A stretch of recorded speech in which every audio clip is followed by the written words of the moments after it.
Welcome to Data Forward, the podcast that keeps you ahead in the fast-evolving world of enterprise AI and data management. We bring you expert insights, actionable strategies, and the latest trends to help you stay on top. Ready to shape the future of data? Let's Data Forward. Hi, and welcome to another Data Forward podcast. I'm Ramon Chen, the Chief Product Officer at Excel Data, and I'll be your host again today.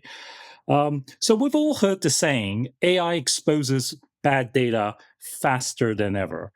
And what we're seeing now across enterprises isn't a lack of data, but it's a lack of context. So what does that mean? Well, context around data means where did it come from? Can it be trusted? And ultimately, whether you can act on it. And that's where the conversation is shifting. It was certainly all the rage at Gartner and discussions about what the industry is now calling context intelligence. But before we get into this really interesting topic, let's do some intros. I'm really excited to have with me today Guy Voster, who I've known for 20 plus years. Hi there, Guy. Yep. Hey, Ramon. Thanks for having me. You're welcome. And he's the field CTO at Reltio. And we've known each other for 20 years, all the way back to the Cyprian days. Guy was one of the OGs in terms of master data management at a company called Delos, so all those years ago. That's right. Long way back. So tell us a little bit about yourself, and let's do a quick intro there, Guy. Yeah, sure. So field CTO at Reltio, I've been at Reltio for 10 years. As you mentioned, Delos and these types of companies. So I started my career, I guess, in the late 90s with dimension management and data warehousing. That was the problem we were trying to solve in the precursor to Delos, actually. And Delos was then formed to essentially start addressing, I guess, what became known as customer data integration. And then, as you well know, Delos was acquired by Cyprian, and then the whole MDM acronym started and so on. So started my career as a solution architect or a software architect, transitioned into consulting, pre-sales, and then eventually into the field CTO role at Reltio. Fantastic. So let's talk a little bit about sort of context intelligence. So tell us how you think about it. There's a lot of noise in the market about, AI platforms, data platforms, catalogs, and then master data management, right? Which has been around for as long as you and I have been sort of working on this, 20 plus years. Absolutely. And it's definitely not about having more data, but it's about understanding the data in context. So explain to us, what Reltio does with the data and how it applies the context. Yeah, so I think first and foremost at Reltio, we help our enterprise customers unify and mobilize their core data. And so when we think about this idea of context in general, if you just think about when you have a meeting nowadays, Ramon, or you're talking to people, how often do you say, hey, let me provide some context? And so for some reason, we always need to provide people with additional background information when we're talking about something. So why do we expect anything different when we think about agents? Exactly. And so if you look at, for example, OpenAI Frontier, their reference architecture, one of the boxes you'll see in their reference architecture, literally right above the systems of record box, is business context. And similarly, if you look at some of the analysts like Gartner as an example, they've been talking about the importance of context for a long time. And so what's happening is the market is starting to realize that there's this missing ingredient when it comes to AI success, and that is context. And so what's needed is a bridge between the sort of disconnected legacy systems that are prevalent in most of the large, complex organizations that you and I do business with, and these agentic workflows that they're trying to use to reshape their organizations. And so for AI to be able to take the right action inside a particular business, it needs to understand fundamentally what's true, what does it mean, what's changed. And so context intelligence becomes that bridge between the AI models and the systems where the enterprise data lives. And so instead of agents then pulling sort of isolated facts from disparate places, context intelligence creates this shared, up-to-date understanding that both humans and AI agents obviously can rely on. And an important aspect of this on two sort of categories is semantics and unification together are really critical here. And so if we think of, for example, a simple question such as, how many customers do we have? So for starters, if your data is not unified across all your sources, you have zero chance of answering that question correctly. And then secondly, if you don't actually know the meaning of the term customer, well, you can't answer that question irrespective of the data being unified. So there's a couple of important characteristics at play here. So it's not just about connecting data. You truly need to unify it across these different sources with the metadata that explains it in plain English. That's a critical piece there. Right. And then when we think about this context, we've got to be thinking about it in sort of an entity-centric fashion based on uniquely resolved identities of things. So people, organizations, products, assets, whatever it is, along with the governed data quality that surrounds that. And then that unified data then becomes really powerful when it's connected to meaning. So obviously this is where we start thinking about a semantic layer where we define relationships and business concepts and the rules and so on. So both systems and agents obviously can interpret information that you and I would be able to do as people. Got it. And then obviously the last aspect of that is we have to be able to deliver this in real time at the point of need.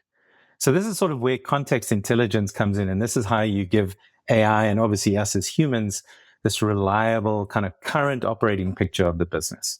That's super fascinating, Guy. I mean, having sort of worked with you originally on the foundations, which was master data management. And by the way, congrats again on the sort of being a visionary, the most visionary and leader in the Gartner Magic Quadrants. That's thank you. Thank you. To yes, see. Reltio has always been the leader in the sort of master data management, which is the foundation to unify the data as a first step. But I think Reltio was the first and into the cloud, number one. That was the huge shift to the cloud all those years ago. But then, the concept of the graph, giving it further context with relationships, and then getting to that 360-degree view, which includes not just the master data, but all the transaction data as well. So that's been something that Reltio has blazed the trail on, and it's very very worthy that you are leaders yet again in the master data management Magic Quadrant. Well, thank you. That's very kind. No, you're welcome. So let's talk a little bit about the pressure in AI, right? So we talked about sort of AI and agents needing context. But let's also talk about the quality of the data, right? Because you'll unify this data, but, bad data, bad data in, bad data out, right? So bad data in, bad context. How are you seeing sort of the pre-unification and the pre-mastering process kind of evolve as you try to deliver context through Reltio? And what are you seeing out in the market? Yeah, it's an interesting question. So let me start just by saying, when I think about our customers in general at Reltio, they've obviously seen the light. They realize that the unified data foundation, based on that sort of entity graph structure that you just mentioned, that is the answer when it comes to complex data unifications. So our customers in general are in a really good place when it comes to being able to accelerate their AI initiatives. So the scary part is when I think about organizations in general that are not yet at that point, a big thing now is a lot of them are probably looking at this and thinking, hey, how hard can this be? I can just vibe code something in a couple of minutes and I've got an agent. Right. And then I can just drop it into my landscape and I'm going to be able to get results. And so the risk here is exactly that, where you well know how difficult this problem is to solve. Yeah. But at first glance, it doesn't appear to be that difficult. So exactly how hard can this be? And so the risk here is then people create agents, they just drop them into their landscape. But what's happening then is these agents are operating on this fractured view of reality, so fractured view of context. Yeah. And they're taking all sorts of actions without ever having the full picture. And as we well know, as we've seen in the past with these agents, they'll do this in a highly confident manner. So they won't be at all worried that, hey, I've only got maybe 5% of the view of who this customer actually is. They won't care. They'll produce all sorts of recommendations and next best actions and all these types of things, but they won't have the full picture. And so when you think about the types of organizations that we both deal with at Reltio and Excel Data, they're very complex, hundreds of data silos. Exactly. And one of our customers, as an example, has like 62 different ERP instances alone. And so in these cases, people may also think, well, why don't I just use my data lake? Because everything's there. Mm-hmm. And so, yes, obviously that's true. Everything's there, but that's just an aggregation of data.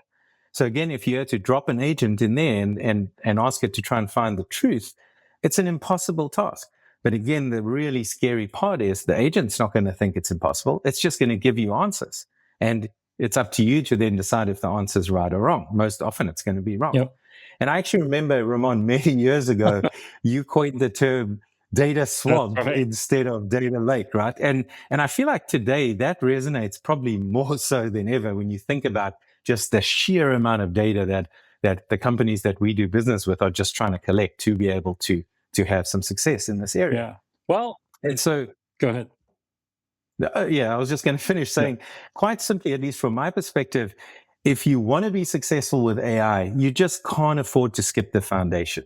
You have to have that entity-centric representation of your data, including the semantics. You need those rich relationships in a graph. You need those interactions. And obviously, this has got to be unified across the enterprise and, again, mobilized for use in real time. Yeah. And the interesting concept here, at least, or the sort of worrying aspect for those organizations that are sort of sitting on the sideline is, if you don't have this yet, you've got to start now. Yeah. Because there's this compounding effect that you've probably seen too in your customers, that as soon as you start getting your data foundation in place and getting organized, it becomes more and more difficult then for your competitors to catch up.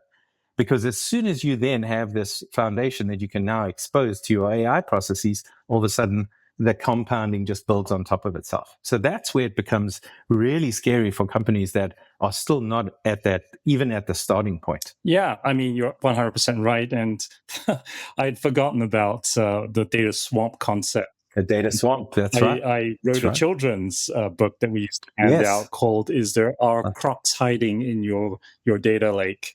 That's right. It was really true back then, but even more so now, right? So bad data leads to bad decisions, but now bad data leads to agents doing the wrong thing.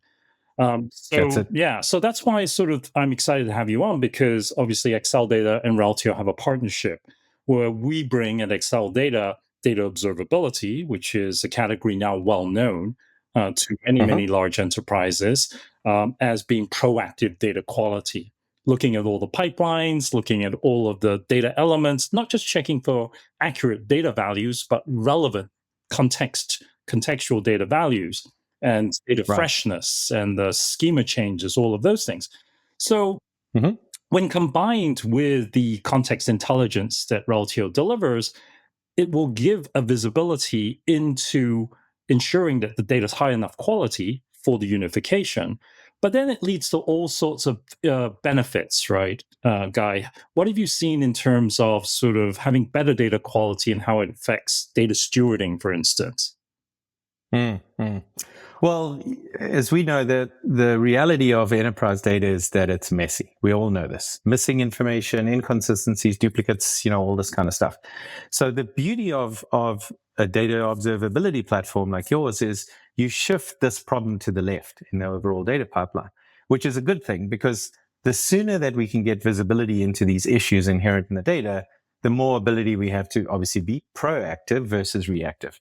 And for those organizations that don't have that type of platform in place today, what's happening is the workload on their data stewards is just continually bloated because they're only realizing it after the fact once that data lands. And so I'll give you a simple example from life sciences, and one you'll probably be well familiar with. The industry as a whole relies very heavily on various identifiers provided by third-party providers, as you know. And so these play a really important role in the overall unification of data. And so you would just naturally assume that these identifiers are in great shape when you think about sort of, hey, we want to use these in our automated processes to detect quite simply, are these two doctors or these two healthcare organizations the same? Okay. The sad reality is even something like that it's not the case. So the simple question is, would you rather know in advance that you have, 682 cases of the same NPI number of like 00000 in an incoming data set? Or would you rather find out once those 682 records are now sitting in front of a data steward and they're having to try and figure out what just happened? Exactly. So, that's exactly it. So, very simply, we're trying to move that problem to the left. And if we can avoid even dealing with that problem in the first place and overwhelming people that are already overwhelmed, let's do it. It's exactly that. That's a great example, because shifting left is really about, as soon as you get any foreign data source from a third-party data supplier, you need to just verify, was that an updated file? Did they duplicate some records in there accidentally? Because by the time you feed it all the way down the line, and Reltio's done its brilliant unification, matching, and merging, and then it's spitting out these anomalies to the data stewards to look at, it's kind of too late, right? All of a sudden, they have a morass of work and they're acting on bad data. Then they file a ticket and ask the data engineering team, hey, what happened here? And it's like a treasure hunt to try and find where the offending problem was. Then you've not only lost all that time and effort, but then you have to rerun the pipeline once the data supply gives you the right data. So that's a super interesting use case. The other one that seems to be coming up more and more, because we have lots of joint customers, Reltio and Excel Data already, is this notion of profiling enterprise data and discovering new data sources that, through either M&A, a new CRM system, that would be candidates to supplementing the golden record for Reltio to give an even wider 360-degree view. How has that kind of concept come to fore in terms of data profiling? Yeah, so I think that the idea of discovering data that was hidden before, that was unknown, that potentially could add value in the overall unification process is a huge one. Because from a Reltio perspective, we would never be aware of that data out there. And that's exactly where platforms like yours come into play, in that you are able to actually recognize the fact that, hey, yes, here's a piece of information that may be very beneficial to this overall unification process. So we would never even have that visibility in the first place, which is great. So I think from that perspective, there's a really positive impact in there. And then from a profiling perspective, obviously that's an interesting one in just being able to get visibility into what's going on in any particular data set. And I think of that as sort of meat and potatoes type of capability. What's going on in this particular attribute, distinct values, patterns, and all those good things. Great information to be able to know up front. But also, interestingly enough, one of the approaches that we take at Reltio is we inject the data quality problems inherent in any particular record directly into the record itself as an additional layer of metadata or additional layer of context. And so this helps a human and obviously an agent understand what it's dealing with quality-wise. So obviously not every record is treated the same. And so you almost have this sort of dual approach of the ability to understand this data before it comes into Reltio, really critical. But also once that data lands into Reltio, the ability to further understand it. Because as an example, imagine a record flows into Reltio with a birth date of like the 1st of January, 1930, as an example. So in that particular scenario, we would flag that record as like a suspicious date of birth. And that would be injected into the data as additional context, because there's something just seems off with this particular date of birth. Right. So that type of concept now when you sort of expand this across any attribute of any entity, this exists now as additional metadata. Obviously, if we're executing some of this profiling outside of Reltio before the data comes in, one of the important aspects there is the data in such bad shape that we don't even want to bring it into Reltio? For example, it's missing names and addresses, and there's just a tiny little fragment of data that's not even worth bringing in. So from our perspective, we usually try and say, hey, something's better than nothing. But quite frankly, sometimes nothing is better than something in certain cases. Right? That's a great quote. So, and again, that's where data observability comes in, to be able to help you draw that line in the sand as to at what point do we allow data in, because you don't have to completely shut the door. there are cases where we want to be able to bring data in and then further enrich it over time, Yep. for legitimate reasons. And in fact, I'm seeing some examples right now.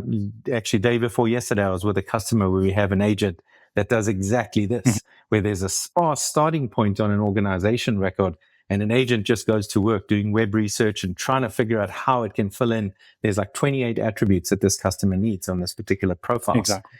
And so that's a great example of, if you didn't even bring that record in the first place, you would never even be able to start that process.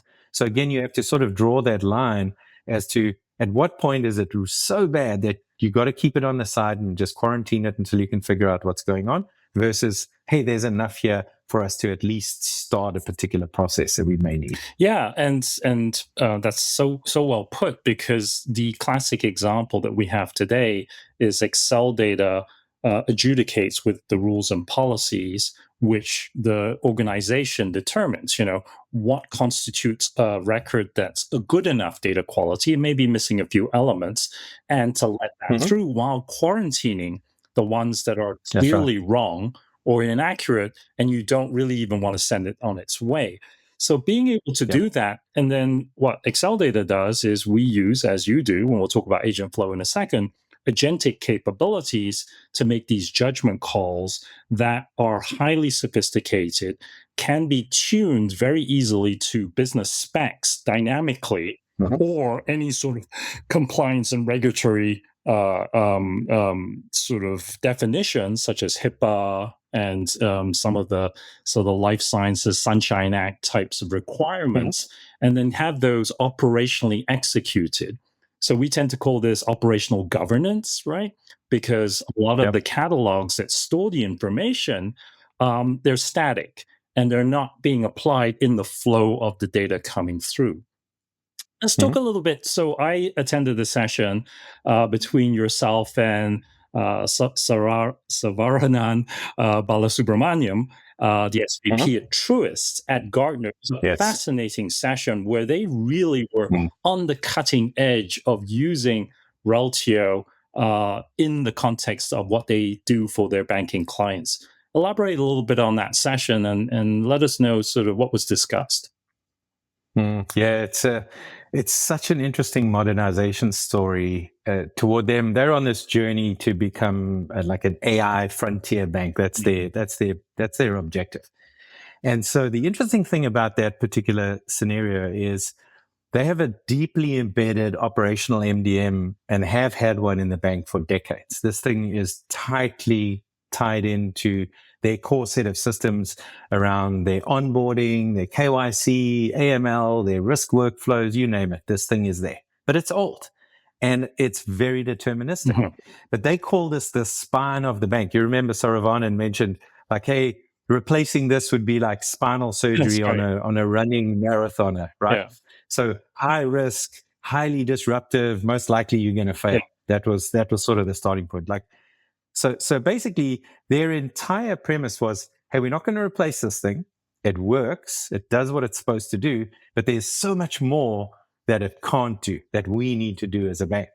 And so this is where Truist are using Reltio to then modernize alongside this legacy architecture that they have. And so in this particular scenario, we're adding a lot more advanced identity resolution capabilities. So not just sort of simple, fuzzy matching and all those kinds of things, but AI-based identity resolution. We're introducing the Reltio Intelligent Graph to be able to add a lot more context around the data for householding and those types of scenarios. We're now being able to help them with sort of third-party data enrichment.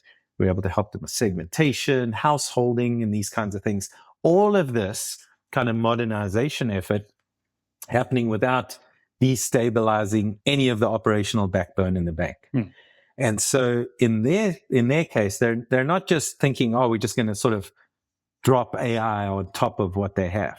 Instead, they took the approach of, let's go one step back, in a sense, one step back. Let's modernize our foundation. Let's create this trusted sort of contextual foundation around these core systems so that the goal towards becoming an AI frontier bank and the AI system then can reason safely and obviously at the scale required for the bank over this unified data that's actually in Reltio. And that's how they plan to be able to get to that AI frontier bank status. And obviously, we're very proud to be playing a part in that transformation. It's incredible. No, it was a great presentation. And one of the things that I remember from it was that the marketing teams could now do self-service segmentation, which is really fascinating because it really brings the business user now in context, working with the data that has now been sort of accurately graphed out and unified. Whereas previously it used to take weeks, engineering requests and for the data teams to bring that to the fore. Yep. Well, and it's so interesting, Ramon, because something like segmentation, like traditionally, you would never put that in the category of something you can do in a quote unquote MDM. That's right. And so this is one of the reasons why at Reltio, and I'll talk about this later too, like we've gone so far beyond MDM, it's crazy. Yeah. And like this segmentation thing, we sort of take it for granted. Oh yeah, of course you can do segmentation, and it's very powerful ability to do segments based on attributes, the relationships, the interactions, and generate segments without anyone figuring out how to write any SQL code. It's just point and click type stuff. And even more simpler, we have a segmentation agent where you can just talk and create your segment. Yeah. Like, the simplicity underlies just a massive amount of power, obviously, as you well know. Yeah, for sure. So one of the things that it all comes back down to, though, is the value, right? Ultimately, all of this technology and sort of supporting agents, the agents have to deliver downstream value. And so one of the disconnects, which, I did a session at Data Driven with Fusible, a joint customer, and Workday at Gartner.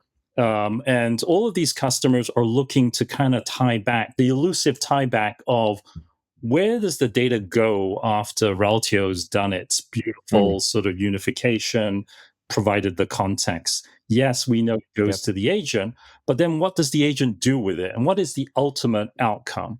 So the ability to be able to see the lineage and trace that through data observability and AI observability, like Excel data, will give you that answer. And then so now you have the perfect mixture and equation where it's almost like you now have the dials to turn up, improving data quality and seeing the outcome at the back end, whereas previously you were kind of guessing.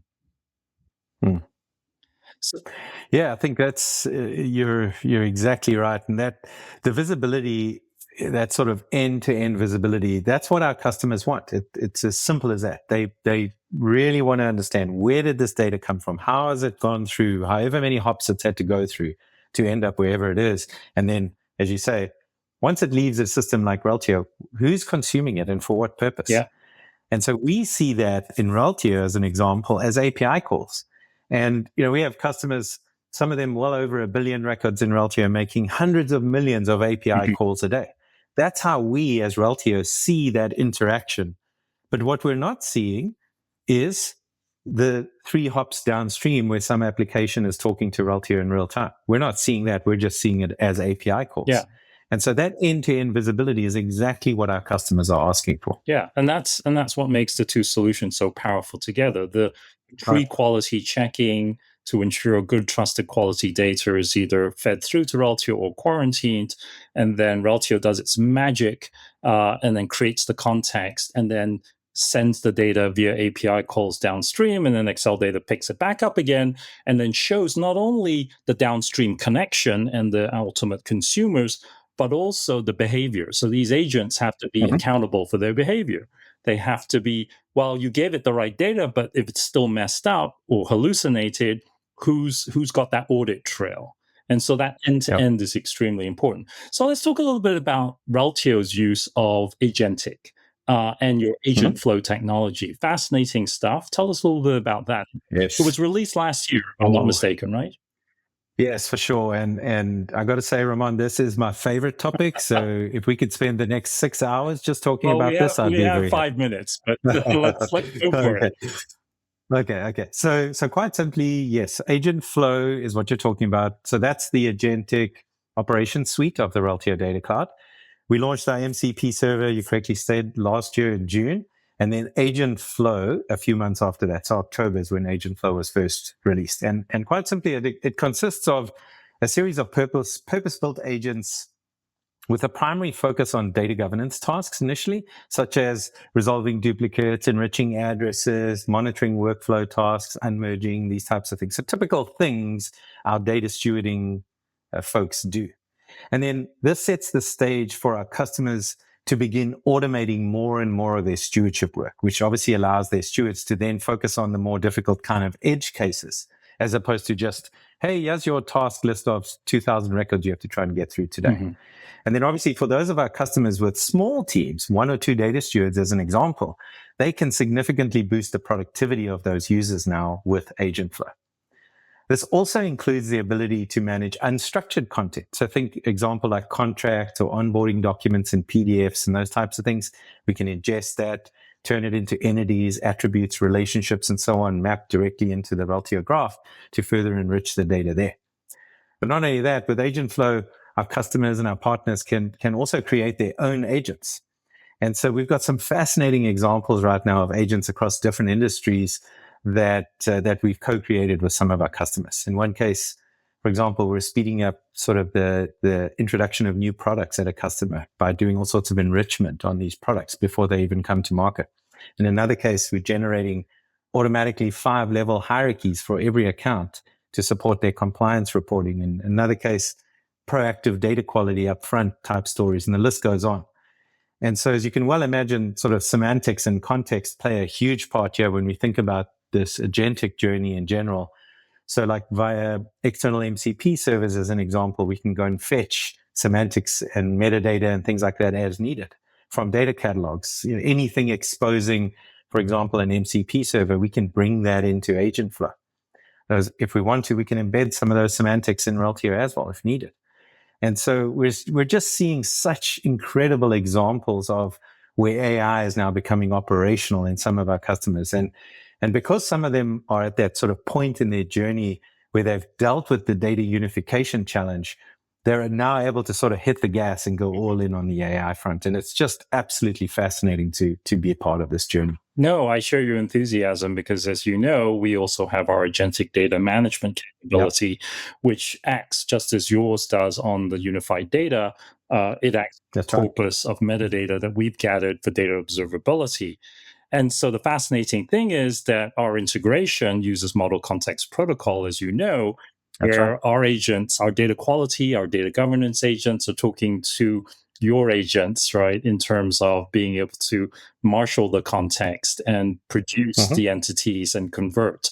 So those two things are agents talking to agents, and amazing things can be done in regards to, you know, pre-assessing, as we talked about, the profile of the data across the enterprise, surfacing new MDM domains even, right?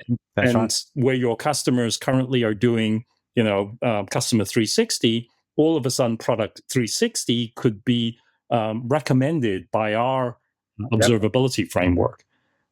That's right. Yeah. So let's talk about the future. The future in this context is probably next month because tomorrow. These things are moving so fast. But, you know, well-deserved, again, Reltio being the leader and the most visionary. No surprise, given Manish Sood is your CEO and founder, and you've got an amazing product and engineering team there. What are you thinking is next? Context intelligence is great, but where do you see things moving in the future?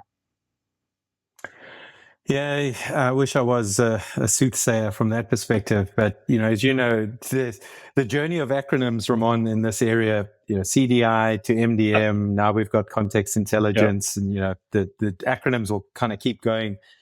But, you know, I guess the one thing I'll think about just in general is at Reltio, you know, we moved beyond MDM a long time ago because our customers have demanded so much more from us.